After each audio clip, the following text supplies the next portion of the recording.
Hello hello, j'espère que vous allez bien. Je suis ravie de vous retrouver dans ce nouvel épisode de podcast. Alors aujourd'hui, on va avoir une conversation un peu différente de d'habitude. On va pas parler de formules, de concepts, de déficit calorique. On va parler de quelque chose de plus fondamental que tout ça, de quelque chose qui, si tu le règles, va changer ta relation avec la perte de poids pour de bon. Et je vais être franche avec vous parce que c'est mon rôle et je suis pas forcément là non plus pour vous dire ce que vous avez envie d'entendre, mais je suis là aussi pour vous dire ce que vous avez besoin d'entendre. Aujourd'hui, on va parler des excuses, de ces petites phrases qu'on se répète depuis des mois, parfois des années, et qui vous empêchent d'avancer. Donc les j'ai pas le temps, j'ai un mauvais métabolisme, j'ai tout essayé, rien ne marche sur moi, je mange équilibré mais je ne perds pas, je commencerai lundi. Bref, si t'en as au moins une dans ta tête en m'écoutant, cet épisode, il est fait pour toi. Alors, je vais pas vous flageller, je vais pas vous faire du mal, mais aujourd'hui, on va parler vrai, on va décortiquer tout ça ensemble, on va parler de toutes ces excuses que vous trouvez parfois et on va essayer de faire face à tout ça et de trouver des solutions. Ce n'est pas un épisode pour te faire culpabiliser, pas du tout. Je sais que ces phrases viennent souvent de vraies frustrations, de vraies tentatives qui n'ont pas marché, de vraies fatigues. Donc je comprends. J'ai entendu ces mots de la bouche de dizaines de clientes et à chaque fois, je suis bien consciente qu'il y a une vraie douleur derrière. Mais je veux aussi te rendre service et parfois, te rendre service, c'est s'asseoir, comme si j'étais une de tes amies qui te dit la vérité, plutôt qu'une qui te valide tout ce que tu fais et c'est ce que je vais faire aujourd'hui. Donc on va décortiquer tout ça ensemble, d'où viennent ces excuses, pourquoi elles sont très confortables, ce que dit vraiment la science sur chacune d'elles et surtout, comment passer de l'excuse à l'action concrètement. Partie numéro 1, pourquoi on se raconte des histoires, le rôle protecteur de l'excuse. Alors avant de démolir les excuses une par une, je veux qu'on comprenne quelque chose d'important. Les excuses, elles sont pas là par hasard. Elles ont une fonction et cette fonction, c'est de nous protéger. Alors nous protéger de quoi? Tout simplement de nous protéger de l'échec, de la déception, du regard des autres et surtout de notre propre regard sur nous-mêmes. Donc voilà ce qui se passe psychologiquement. Tu as déjà essayé de perdre du poids, une fois, 2 fois, peut-être 10 fois et à chaque fois ça n'a pas duré. Alors ton cerveau, qui est une machine extraordinairement bien faite pour te protéger, elle a trouvé une solution, élégante. Si tu ne commences pas vraiment, tu ne peux pas vraiment échouer. Et si tu te trouves une bonne raison de ne pas commencer, le temps, le métabolisme, la génétique, alors l'échec potentiel n'est plus de ta faute. Et en fait, c'est assez brillant. C'est une forme d'autoprotection, émotionnelle qui est parfaitement logique. Sauf que ce mécanisme-là, il a un coût énorme. Parce que pendant que tu te protèges de l'échec, imaginaire, tu rates aussi les résultats réels. Tu restes exactement là où tu en es. Et les mois passent, les années passent, la frustration monte, mais rien ne change. Donc quand je dis arrête de te chercher des excuses, ce que je dis vraiment, c'est arrête de te protéger de quelque chose qui ne t'a jamais autant coûté que l'inaction en elle-même. Il y a une image qui me parle beaucoup là-dessus, c'est imagine une zone de confort.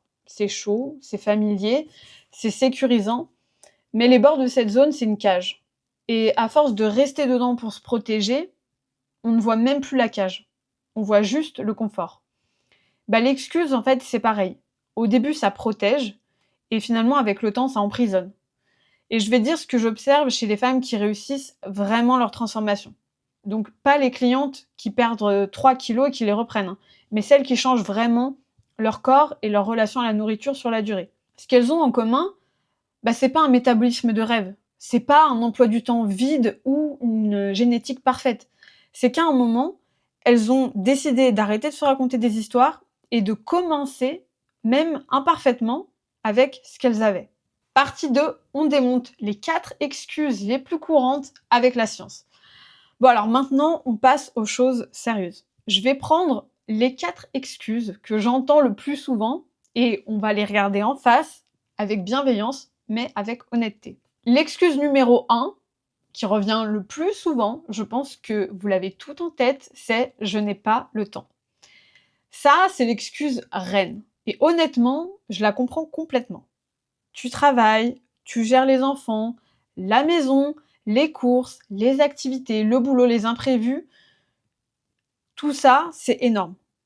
Et le temps, c'est une ressource réelle et précieuse. Et je vais pas te dire que c'est faux et que c'est une fausse excuse. Mais je vais te poser une question. Est-ce que la perte de poids, elle demande vraiment autant de temps que ce que tu penses? Parce que la plupart des femmes, elles pensent que pour perdre du poids, il faut préparer des repas complexes tous les jours, qu'il faut faire du sport 1 heure, 5 fois par semaine, compter ses calories à la minute près et réorganiser toute sa vie autour de ça. Ça, c'est pas vrai. C'est ce que te vendent certaines personnes, oui, en fonction des objectifs que tu veux atteindre, mais pour une personne qui veut simplement perdre du poids et qui a pas pour objectif de développer un physique énorme, heu il y a des choses à revoir, ça c'est évident, mais ça va pas te demander de changer radicalement ta vie du jour au lendemain. La vraie perte de poids, elle tient en quelques habitudes simples qui s'intègrent à ta vie existante. Et il y a un concept scientifique que j'adore là-dessus, c'est le NEAT. Le NEAT, c'est tout simplement ton activité physique non volontaire, donc c'est pas le sport, c'est tout ce que tu fais autour, c'est marcher, c'est bouger, c'est prendre les escaliers. Et ça, en fait, concrètement, c'est toutes les calories que tu brûles dans ta journée en dehors du sport, voilà. Mais que ce soit marcher pour aller chercher les enfants, monter les escaliers, faire le ménage, s'agiter comme je suis en train de le faire là, tout ça, ça compte. Et les études, elles montrent que le NEAT, ça peut représenter entre 15 et 50 de ta dépense calorique totale quotidienne. Donc c'est énorme. Une femme qui marche 10 000 pas par jour, elle brûle entre 300 et 500 calories de plus par jour qu'une femme qui en marche 5 000. Et 5 000, je sais que pour certaines, c'est beaucoup. Parce que on est très nombreuses à avoir un métier sédentaire, vous êtes nombreuses à travailler dans des bureaux, à prendre votre voiture ou les transports pour y aller, à rester assises pendant 7-8 heures et à rentrer chez vous. Et une fois que vous êtes chez vous, bah, vous allez marcher forcément un peu parce que vous allez cuisiner, vous allez vous occuper des enfants, etc. Mais il y en a certaines, à la fin de la journée, vous êtes à peine à 2 000 pas par jour. Donc, ajouter quelques pas supplémentaires, ça peut déjà vous offrir la possibilité d'être en déficit calorique sans ajouter quoi que ce soit de plus. Donc, vous voyez bien que sans ajouter de cours de sport, d'aller courir pendant des heures, juste en bougeant un peu plus dans votre vie normale, dans votre vie classique, il y a déjà des leviers à activer. Donc, si t'as pas le temps et si t'as pas envie d'aller à la salle, est-ce que tu peux garer ta voiture un peu plus loin? Est-ce que tu peux prendre les escaliers? Est-ce que tu peux marcher pendant que tu as un appel téléphonique? Est-ce que tu peux faire un tour de ton quartier après avoir mangé? Ça déjà, c'est des choses que tu peux mettre en place qui sont quand même assez simples. Et côté alimentation, un repas équilibré, ça prend pas forcément, plus de temps qu'un repas déséquilibré. Des œufs et des légumes sautés, c'est 10 minutes. Du poulet et du riz, c'est 20 minutes.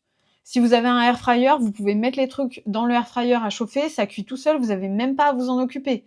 Donc tout ça, c'est des petites choses auxquelles il faut penser, c'est de la réorganisation, mais c'est pas des choses qui sont compliquées en tant que telles. Et la plupart des ajustements nutritionnels que je propose à mes clientes, ça ne change pas leur temps de cuisine d'1 minute.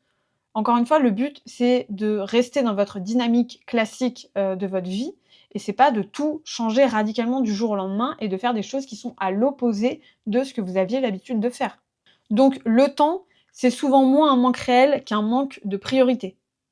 Et je le dis pas pour, blesser ou pour vous culpabiliser, je le dis parce que quand on regarde vraiment l'emploi du temps, on trouve souvent du temps pour les réseaux sociaux, les séries, pour les choses qui détendent sur le moment, mais pas pour sa santé. Et ça, c'est un choix et c'est des priorités.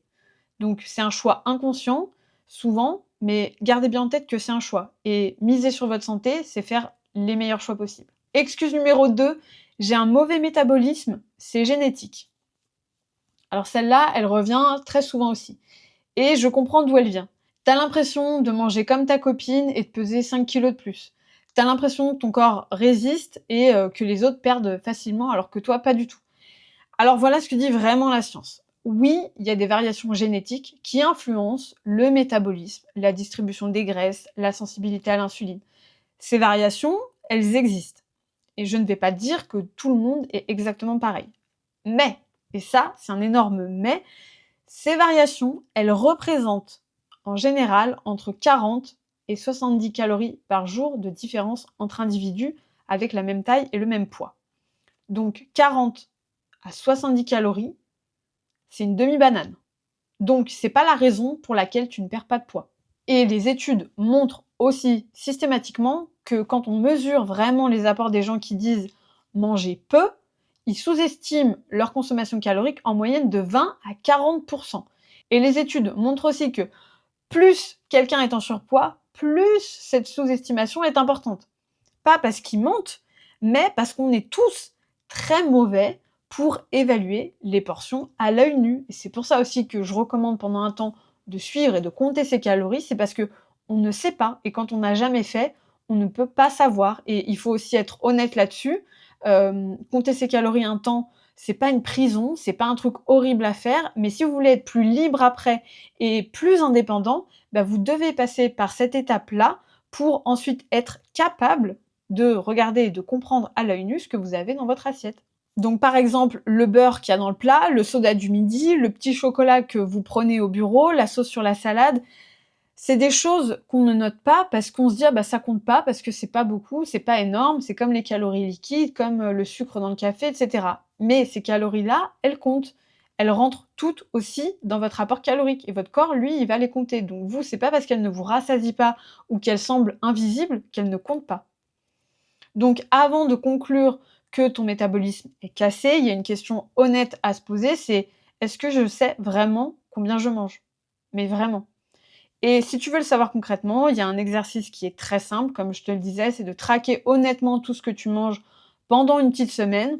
Tu comptes vraiment tout, sans tricher, sans modifier quoi que ce soit, juste observer. Et la plupart des femmes qui font cet exercice, et moi je le fais avec toutes mes clientes quand on démarre le coaching, elles ont une espèce de révélation parce qu'elles pensaient ne pas manger énormément en termes de calories et finalement elles réalisent vraiment d'où viennent les calories qu'avant elles ne voyaient pas. Excuse numéro 3, j'ai tout essayé et rien ne marche sur moi. Alors celle-là, c'est peut-être celle qui me touche le plus, parce que derrière cette phrase, il y a vraiment de l'épuisement.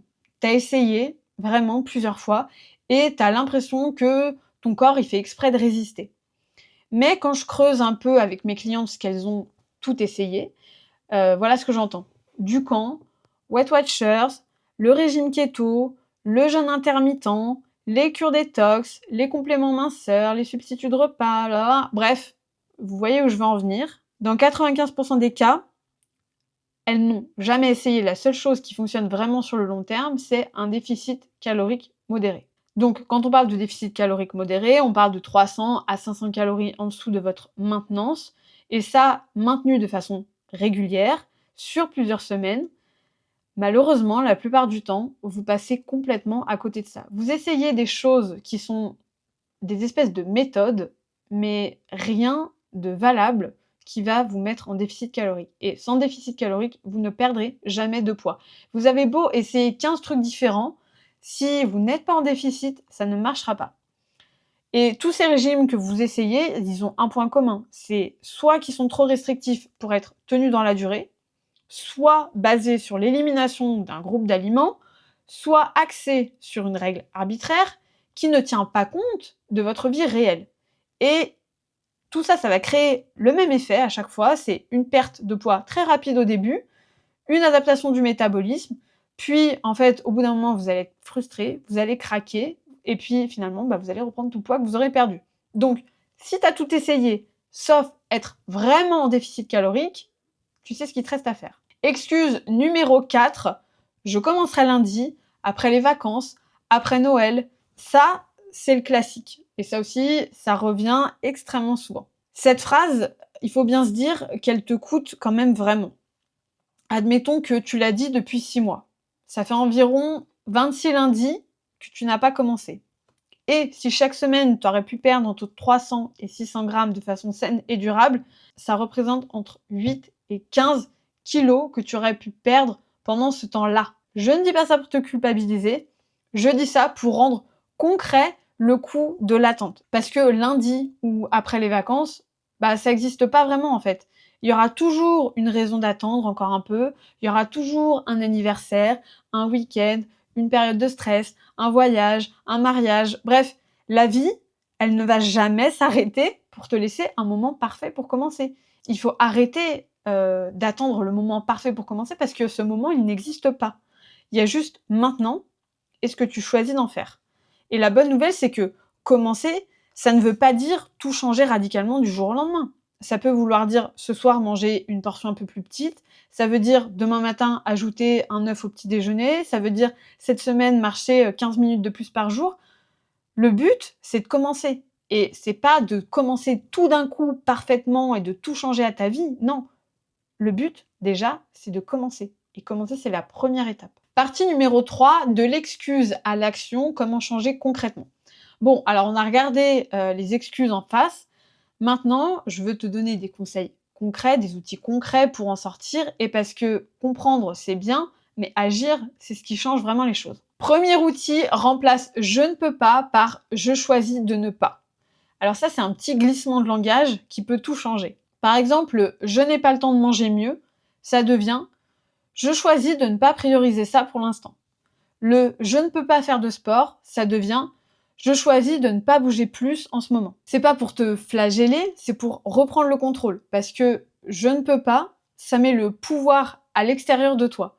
Alors que je choisis de ne pas, ça te rappelle que tu es la personne qui décide. Et ça ouvre une vraie question qui est est-ce que c'est vraiment ce que je veux choisir? Et souvent, quand on se pose cette question honnêtement, la réponse, elle change. Deuxième outil, commence ridiculement petit. Alors, une des raisons pour lesquelles on ne commence pas, c'est parce qu'on pense que commencer, ça veut dire tout changer d'un coup. Et forcément, ça fait peur parce que ça paraît insurmontable. Donc, je te propose de commencer ridiculement petit, tellement petit que c'est presque ridicule de ne pas le faire. Deux exemples concrets. Première chose, ajoute une source de protéines à ton petit déjeuner cette semaine. Juste ça. Un œuf, du fromage blanc, du skyr. Une seule chose. Deuxième chose, marche 10 minutes de plus par jour. Pas 1 heure, mais seulement 10 minutes. Après le déjeuner, après le dîner, peu importe. Là, en fait, les études en neurosciences, elles montrent que le cerveau humain, il est programmé pour préférer la récompense immédiate à la récompense future. Et les petites victoires du quotidien, j'ai fait ma marche, j'ai bien mangé ce midi, ça active les circuits de récompense du cerveau et construisent progressivement ta nouvelle identité. Donc, tu ne fais plus un régime, tu deviens quelqu'un qui prend soin d'elle. Et ces petites habitudes, une fois automatisées, elles vont plus te coûter du tout d'énergie mentale. Elles deviennent ta nouvelle norme. Troisième outil, construis ton environnement, pas ta volonté. La volonté, comme on en a parlé plein de fois dans les autres épisodes, c'est une ressource limitée. Elle se vide dans la journée. Donc, s'appuyer uniquement sur la volonté pour changer ses habitudes alimentaires, c'est se condamner à l'échec le soir quand ton réservoir est vide. Donc, la vraie stratégie, c'est pas de trouver plus de volonté, c'est de construire un environnement qui te rend les bons choix faciles et les mauvais choix difficiles. Quelques exemples concrets. Si tu grignotes le soir habituellement sur ton canapé, ne ramène pas les biscuits à la maison. Comme ça, quand l'envie est là, il faut sortir en acheter et cette friction, elle suffit souvent à couper l'envie. Tu oublies de manger équilibré le midi parce que tu n'as pas le temps de réfléchir, prépare le soir d'avant. 2 ou 3 choses simples sur lesquelles tu peux te rabattre sans avoir à décider dans le rush. Tu bouges pas assez? Mets tes baskets bien en vue à la porte d'entrée le matin. Et ça aussi, ça fait partie des choses démontrées dans les études que les signaux visuels, ça augmente significativement les probabilités de passer à l'action. Ton environnement façonne tes comportements bien plus que ta volonté, donc façonne un environnement qui va être propice à atteindre tes objectifs. Quatrième outil, accepte l'imperfection dès le départ. Et le dernier outil, celui-là, c'est peut-être le plus important, c'est d'accepter avant même de commencer que tu ne vas pas être parfaite, que tu vas avoir des jours moins bien, des soirées où tu mangeras plus que prévu, des semaines où la balance ne bougera pas, et que c'est complètement normal en fait, que ça fait partie du processus. La femme qui perd du poids durablement, c'est pas celle qui ne fait jamais d'écart, c'est celle qui reprend le lendemain sans en faire un drama. Celle pour qui un repas de trop, ça va pas effacer sa semaine complète d'efforts. Celle qui a compris que la régularité imparfaite, elle bat largement la perfection impossible. Donc, si tu attends d'avoir le temps parfait, les conditions parfaites, la motivation parfaite pour commencer, tu risques d'attendre longtemps. Parce que ces conditions-là, elles n'arrivent jamais. Ce qui arrive, par contre, c'est le moment où tu décides que tu le fais, même imparfaitement, même sans tout avoir compris, même avec une vie chargée et un métabolisme comme tout le monde.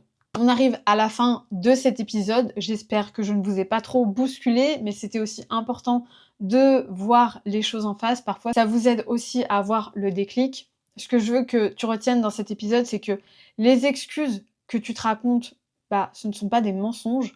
Elles viennent de vraies expériences, de vraies frustrations, de vraies fatigues.